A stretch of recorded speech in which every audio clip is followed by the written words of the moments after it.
Salut les gens, on se retrouve encore en vidéo. Pourquoi? Je vais vous présenter ma domotique house, donc toutes les petites choses qui sont à la maison. Alors le truc le plus important, vraiment le plus important, c'est ça, vous le voyez juste là, c'est la magnifique Apple TV qui va me servir de condensateur pour pouvoir activer tous mes petits scénarios à la maison. Voilà, donc on a un joli condensateur. Sur ce condensateur, qu'est-ce qu'on a déjà mis? On a déjà mis plein de petites choses. Et les lampes Philips Hue avec le pont Philips Hue. Un pont trop de free également qui permet de brancher les ampoules de chez Ikea. Aussi un pont pop qui est c'est en gros des petits boutons comme ça, petits boutons pop qui permettent d'activer des scènes préétablies ou lancer un scénario. Donc ça c'est assez pratique. Alors ce qu'on voit d'autre ici, juste là, je sais pas si vous le voyez.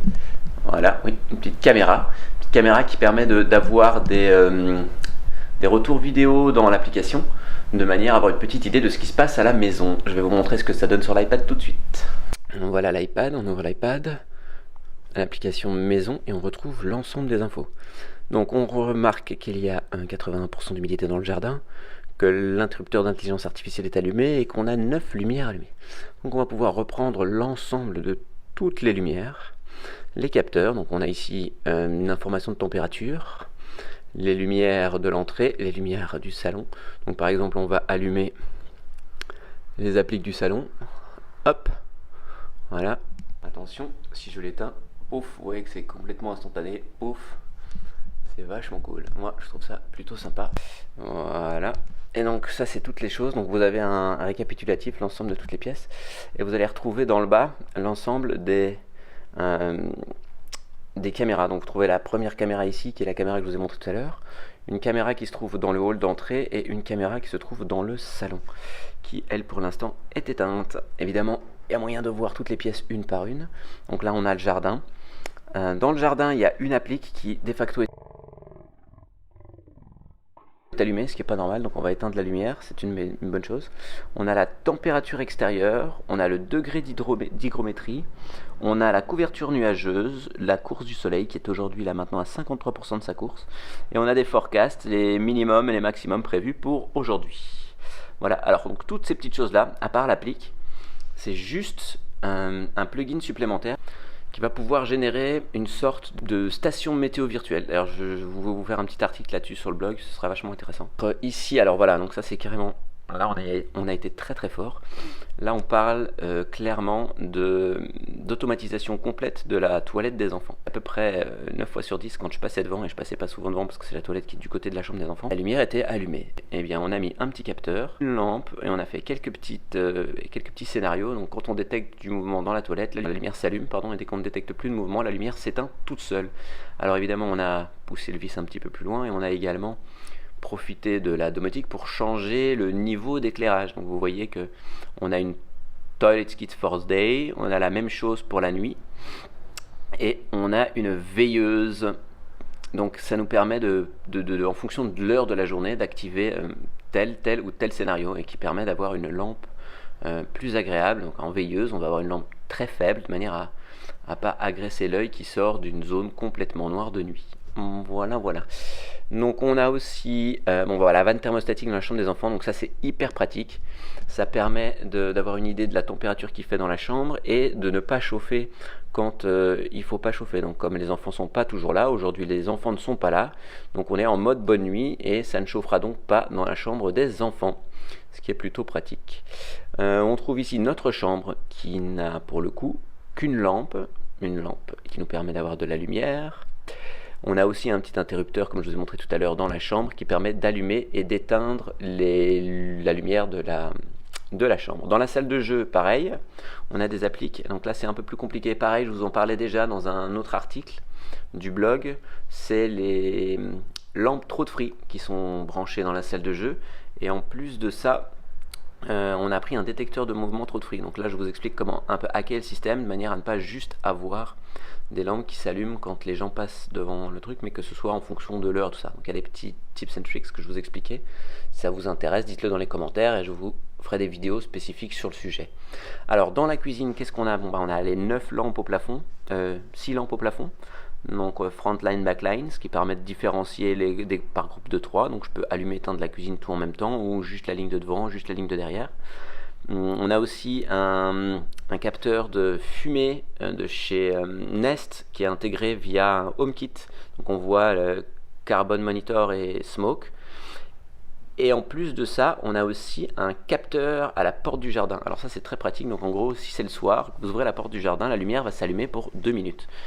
De manière à ce que si vous avez besoin de sortir le soir, pas besoin d'allumer la lumière s'allumera toute seule, et puis surtout ça nous évitera de l'oublier allumé comme c'était le cas tout à l'heure par exemple. Nous voilà dans la salle à manger qui est un petit peu plus fournie aussi bien en scénario qu'en objet connecté. Donc on retrouvera le plafonnier, donc qui est composé de 2 lampes Philips Hue, c'est aussi un groupe. La petite lampe qui est une lampe sur pied, pareil Philips Hue. On a le capteur qui nous permet d'avoir une idée de la température dans la pièce, mais on a aussi le thermostat, et ça c'est une autre histoire, thermostat Nest, pareil, qui est entré sur HomeKit grâce à HomeBridge, un petit plugin dont je vous parlais déjà dans le blog il y a déjà quelques semaines. Donc là effectivement un capteur de mouvement, un capteur de luminosité, capteur de température, un thermostat, et on a aussi les 2 petits modes que vous voyez là, le mode Home Occupied et Eco Mode. Alors ces modes sont les modes qui permettent de passer en Away, donc quand on quitte la maison, et qui sont repris là-dedans. Alors effectivement on l'utilise pour plein de scénarios, donc effectivement quand on quitte, quand Home Occupied est coupé, et bien l'ensemble des lumières présentes à la maison s'éteignent, de manière à ce que si on a oublié une petite lumière et que le thermostat se rend compte qu'il n'y a plus personne à la maison, l'ensemble des lumières s'éteindront. Alors ici on est dans le salon vous l'avez vu tout à l'heure, la caméra est en train de tourner. Si on remonte un petit peu, vous devriez pouvoir voir ma main. Là on va remettre à jour tout ça, elle devrait capter ma main incessamment sous peu. Est-ce que ma main est assez haute pour qu'il puisse le voir? Ça c'est une autre question. Je ne sais pas, faudrait peut-être que j'aille m'asseoir dans le fauteuil. Non. Bon ça c'est pas de chance. Ah voilà, comme ça vous avez tout. Effectivement on voyait la main, donc ça c'est parfait. Donc pareil, on va refaire le tour. Ici aussi on a un détecteur de mouvement, détecteur de luminosité et capteur de température, donc dans l'ordre température, luminosité, mouvement. On a l'Apple TV qui nous permet d'activer, désactiver l'Apple TV qui effectivement se trouve dans le salon. Et on a aussi les différentes lampes. Donc là on reprend les infos qu'on connaît déjà, les appliques que je vous ai montré tout à l'heure, la boule qui se trouve être une boule de chez Ikea magnifique avec une lampe U dedans et une lampe sur pied. Bon pareil, un interrupteur pour la caméra, ça je vous ai pas montré. Si je désactive la caméra, voilà, on va avoir un update dans une petite dizaine de secondes qui nous mettra que la caméra est mute. Donc si on veut pouvoir être tranquille, vie privée, ça reste possible. On peut éteindre la caméra et donc avoir un vidéo mute et que personne ne voit ce qui se passe dans le salon. Donc c'est toujours des choses qui sont bien sympathiques. Alors ici on a l'entrée. Alors l'entrée est quand même aussi bien fournie en différents types de scénarios, que ce soit allumé pour la bonne nuit, en focus, en mode soft.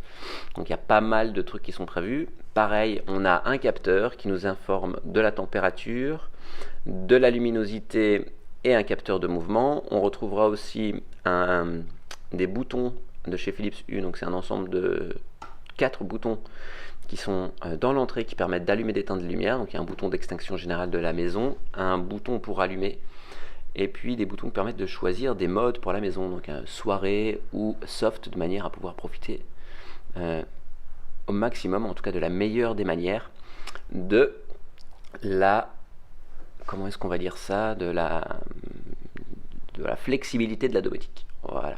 Donc on y retrouve aussi une caméra, celle-là je vous en reparlerai plus tard parce qu'en fait c'est une caméra, c'est une GoPro que j'ai un petit peu adaptée de manière à rentrer sur le bridge, donc le HomeBridge. C'est une application qui s'installe sur un Raspberry Pi et qui permet de fournir à Home, l'application maison de Apple, un pont virtuel qui permet de faire arriver les choses qui ne sont pas forcément compatibles sur la plateforme. Donc par exemple Nest n'est absolument pas compatible, on est d'accord, Nest c'est un produit de chez Google, ça a été racheté par Google, donc effectivement il n'est pas compatible avec HomeKit.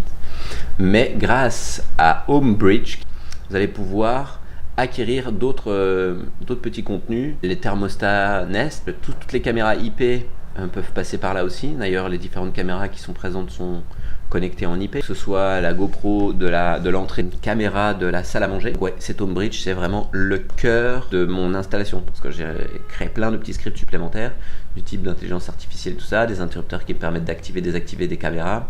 Tout ça, c'est des choses qui ont été faites en plus. Si ça vous intéresse, vous le dites dans les commentaires, je vous en parlerai plus. Et les Philips Hue qui vous intéressent le plus, je vous en parlerai plus. Si c'est les capteurs d'ouverture de porte ou les capteurs de température, de mouvement, de luminosité, je peux vous en parler plus. Donc si c'est des choses qui vous intéressent, n'hésitez pas à laisser des petits likes, des petits pouces bleus, des petits commentaires en disant voilà, moi je voudrais en savoir plus sur Homebridge, je voudrais en savoir plus sur comment on fait pour mettre une caméra. Donc voilà, bah écoutez, j'espère que ça vous a plu, j'espère que ça vous intéresse un petit peu, comme ça. Et puis si ça vous intéresse, faites péter les pouces bleus et puis dites-nous de quoi vous voulez qu'on parle. Voilà, bah j'espère qu'on se verra bientôt pour une nouvelle vidéo de domotique. Ciao!